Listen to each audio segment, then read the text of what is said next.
It's almost too cold to bear. But if we don't retrieve the scepter, Medea and I may never return to normal. We'll just have to grin and bear it. Let's keep pushing on. At least moving might help us to warm up a little.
I shouldn't have to put up with being in a freezing place like this.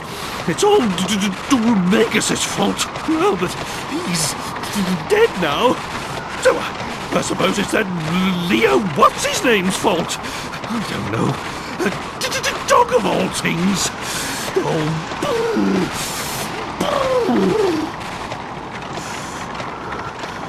Oh, stop your whinging, Grandad. It ain't as if we've got a sweat on, you know. Just get on with it. I beg your pardon? How uncalled for! I don't see why I shouldn't be able to say whatever I please. You've no right to talk to me like that. No right at all. I'm absolutely livid. Livid, I tell you. I'm going on ahead.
That dog over there's called Boris.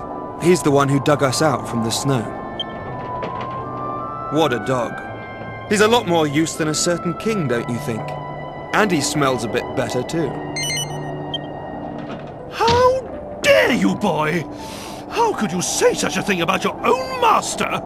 Honestly, who do you think called for the dog's help in the first place?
Please, drink. This nook grass tea will keep you warm even in the bitter cold of this snowy land.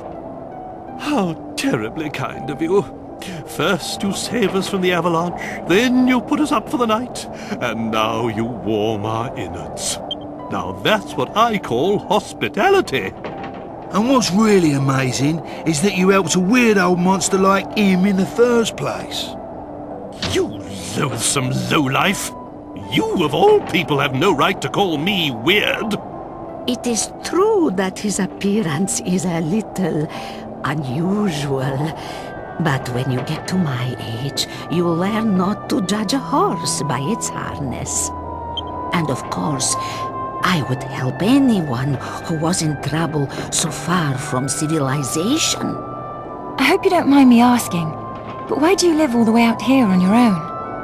Of course I do not mind, dear. There is an old ruin behind my house. My ancestors have looked after it generation after generation.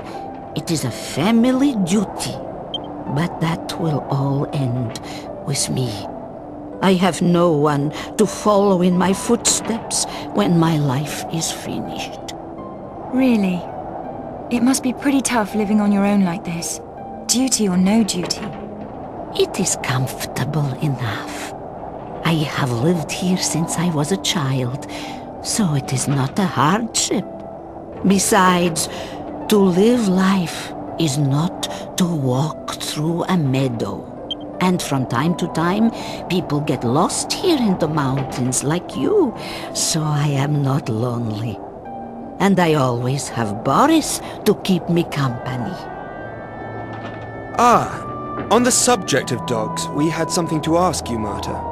This will sound a bit strange, but we're pursuing a big black dog, and we heard that he might have been headed in this direction. There's a good chance he may have come this way. Have you seen anything? No, I am sorry. The only dog I know about is big old Boris over there. Sorry I cannot be of more help. You should ask where there is a lot of people. If you go down the mountain and go to the north, you will come to a town called Irkutsk. Maybe someone will know something there. Ah, that sounds like an excellent idea. Right then, chaps, there's no time to lose. Oh, yo. If you are hasty, others will only be amused. That is an old saying here. One should not be so eager to go back out into the blizzard. The night is coming. Why don't you rest here?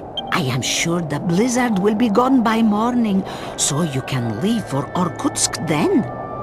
Yes. Wise words, my good woman. Very well, we shall rest here for the night.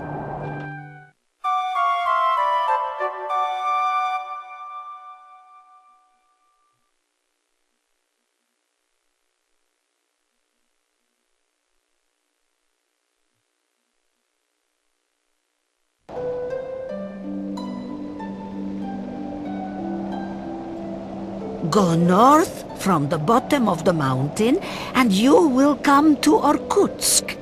Please be careful on your journey. By George! Princess! Are you all right? Were you cold in the night? Forgive me, but I must ask you a favor. If you meet with a man called Marek in Irkutsk, please give this to him.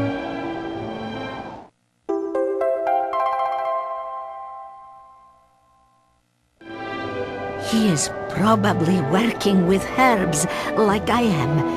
I would be grateful if you could give him that bag. Spasibo. Thank you.